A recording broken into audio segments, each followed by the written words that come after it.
കണ്ണൂർ ജില്ലയിൽ വളരെയധികം സ്വാധീനമുള്ള നേതാവാണ് കെ സുധാകരൻ എന്നതിൽ ആർക്കും തർക്കമുണ്ടാവില്ല. അതുകൊണ്ട് തന്നെയാണ് തനിക്ക് സീറ്റില്ലെങ്കിൽ ജില്ലയിലാകെ അത് പ്രതിഫലിക്കും എന്ന സുധാകരന്റെ ഭീഷണി കോൺഗ്രസിനെ വെട്ടിലാക്കുന്നത്. KPCC അധ്യക്ഷ സ്ഥാനത്ത് നിന്ന് മാറ്റിയത് മുതൽ തന്നെ തുടങ്ങിയതാണ് കെ സുധാകരന്റെ നേതൃത്വവുമായുള്ള പടലപ്പിണക്കങ്ങൾ. ഇതിനു പുറമെയാണ് തന്നെ നിയമസഭയിലേക്ക് മത്സരിപ്പിക്കാനും നേതൃത്വം തയ്യാറല്ല എന്ന വിവരം സുധാകരനെ കൂടുതൽ ചൊടിപ്പിക്കുന്നത്.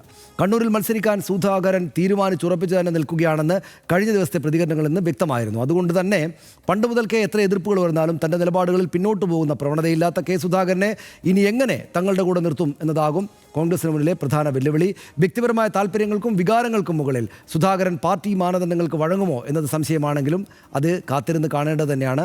സുധാകരൻ വഴങ്ങാൻ തീരുമാനിച്ചാൽ സുധാകരന് വഴങ്ങാൻ തീരുമാനിച്ചാൽ മറ്റ് ഇതേ ആവശ്യമായി രംഗത്ത് വരുമോ എന്ന പേടി കോൺഗ്രസ് നേതൃത്വത്തിന് വലുതായുണ്ട്. അതേസമയം മറ്റു പാർട്ടികളിലെ നേതാക്കളെ തങ്ങളുടെ പാളയത്തിലെത്തിക്കാൻ കഷ്ടപ്പെടുന്നതിനിടയിൽ സ്വന്തം പാർട്ടിയിലെ നേതാക്കൾ തങ്ങളിൽ നിന്ന് അകന്നു പോകുന്നുണ്ടോ എന്ന് കോൺഗ്രസ് പരിശോധിക്കേണ്ടതും ഈ ഘട്ടത്തിൽ അനിവാര്യമാണെന്ന് തോന്നുന്നു.